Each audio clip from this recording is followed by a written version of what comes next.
नमस्कार। आज के इस एक्सप्लेनर में हम एक बहुत ही दिलचस्प और जरूरी विषय पर चर्चा करने वाले हैं। राजस्थान मकान सूचीकरण एवं मकानों की गणना 2026। ये कोई आम डेटा कलेक्शन नहीं है, बल्कि पूरे राज्य के भविष्य का ब्लूप्रिंट है। तो चलिए, बिना किसी देरी के इस आधिकारिक प्रक्रिया के हर एक पहलू को गहराई से समझते हैं। जनगणना कार्य निदेशालय राजस्थान द्वारा जो ये आधिकारिक पोस्टर जारी किया गया है, वो दरअसल एक बहुत बड़े और व्यापक अभियान का रोड मैप है।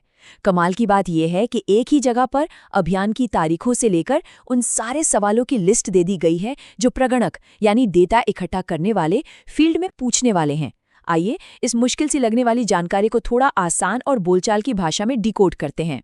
इस चर्चा को हम मुख्य रूप से 5 हिस्सों में बांटेंगे। पहला, ये अभियान कब और कैसे होगा। दूसरा, इसका असल मकसद क्या है। तीसरा, वो 33 जरूरी सवाल जो पूछे जाएंगे। चौथा, सुरक्षा और सत्यापन से जुड़े नियम। और आखिर में कुछ बहुत ही महत्वपूर्ण तारीखें और संपर्क सूत्र। तो शुरू करते हैं पहले हिस्से से, राजस्थान मकान सूचीकरण अभियान की रूपरेखा। ये पूरा फील्डवर्क कब होगा? समय सीमा बिल्कुल साफ है। 16 मई 2026 को ये अभियान पूरे राजस्थान में एक साथ शुरू होगा और 14 जून 2026 तक चलेगा। सोचिए, लगभग 1 महीने का वक्त और इतना बड़ा स्केल। वैसे इसमें एक और बहुत ज़रूरी तारीख है, 5 जून 2026, जो एक अहम चेक इन डेट की तरह काम करेगी। इसके बारे में हम आगे और डिटेल में बात करेंगे। अब बढ़ते हैं दूसरे हिस्से की तरफ। आखिर इस पूरी कवायद का उद्देश्य क्या है? आधिकारिक दिशानिर्देश में एक बात बहुत ही साफ शब्दों में लिखी है, सटीक जानकारी ही भविष्य की जनकल्याणकारी योजनाओं का आधार बनेगी। यानी ये सिर्फ घरों को गिनने का कोई सरकारी काम नहीं है। ये वो डेटा है जो सीधे तौर पर तय करेगा कि आने वाले कल में सड़कें, अस्पताल और बाकी बुनियादी सुविधाएं कहाँ और कैसे बनेंगी।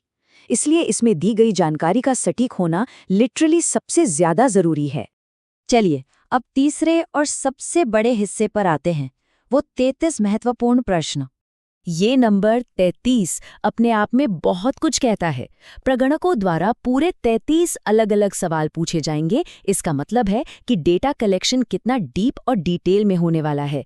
ये सिर्फ नाम और पते की लिस्ट नहीं है, बल्कि जीवन स्तर का एक पूरा मैप तैयार करने की एक बड़ी कोशिश है।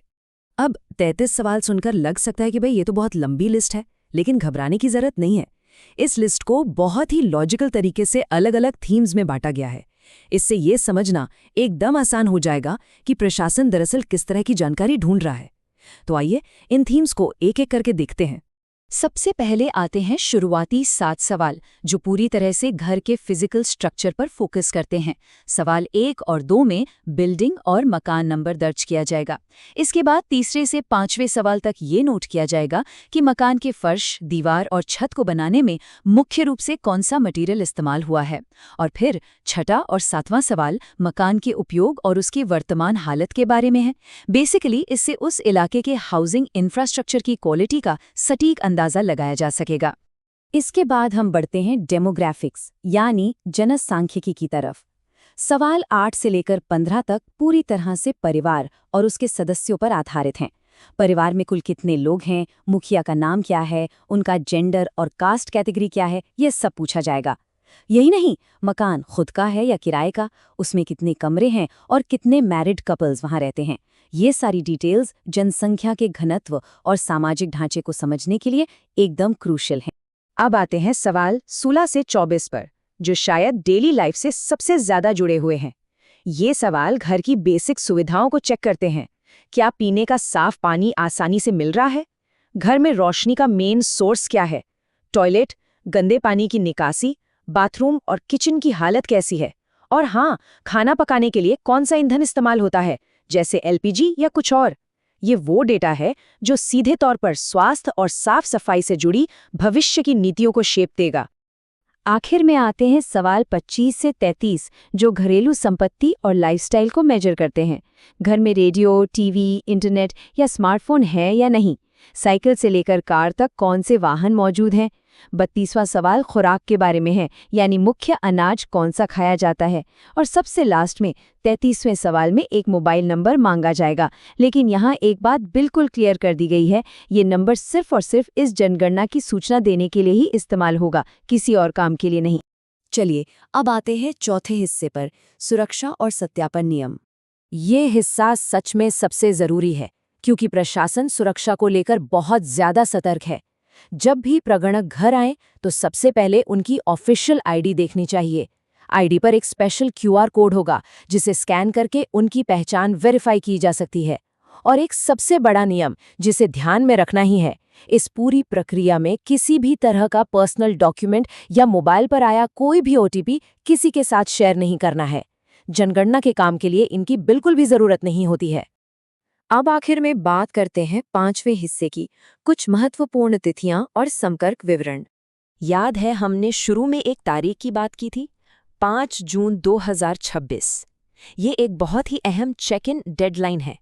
दिशा निर्देशों में साफ लिखा है कि अगर 5 जून तक कोई भी प्रगणक डेटा लेने नहीं आता है तो निवासियों को खुद आगे आकर इसकी जानकारी देनी चाहिए।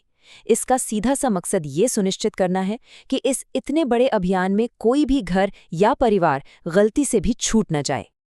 और ये जानकारी देनी कहाँ है? इसके लिए निदेशालय ने एक खास टोल फ्री नंबर जारी किया है, 1855। ये नंबर इसीलिए दिया गया है ताकि लोग आसानी से प्रशासन तक अपनी बात पहुंचा सकें। ये सच में एक बहुत ही पारदर्शी और इंक्लूसिव सिस्टम बनाने की तरफ एक शानदार कदम है। अभियान का समापन एक बहुत ही दमदार और सटीक नारे के साथ होता है, हमारी जनगणना हमारा विकास। और वैसे देखा जाए तो ये इस पूरी प्रक्रिया का निचोड़ है। इन 33 सवालों से मिला डेटा ही दरअसल ये तय करेगा कि आने वाले वक्त में किस इलाके को कितनी सड़कों, अस्पतालों या पानी की जरूरत है। तो इस एक्सप्लेनेर के अंत में हम इस सवाल पर विचार कर सकते हैं कि एक सिंपल सी लगने वाली प्रश्नावली का असर आने वाले कई सालों तक कैसे दिखेगा। सच तो ये है कि ये डेटा कलेक्शन सिर्फ नंबर्स का खेल नहीं है, बल्कि कल के विकास की नींव रखने का एक महाअभियान है। आज दी गई सटीक जानकारी ही कल की कल्याणकारी योजनाओं का आकार तय करेगी। इस विश्लेषण से जुड़ने के लिए बहुत बहुत धन्यवाद।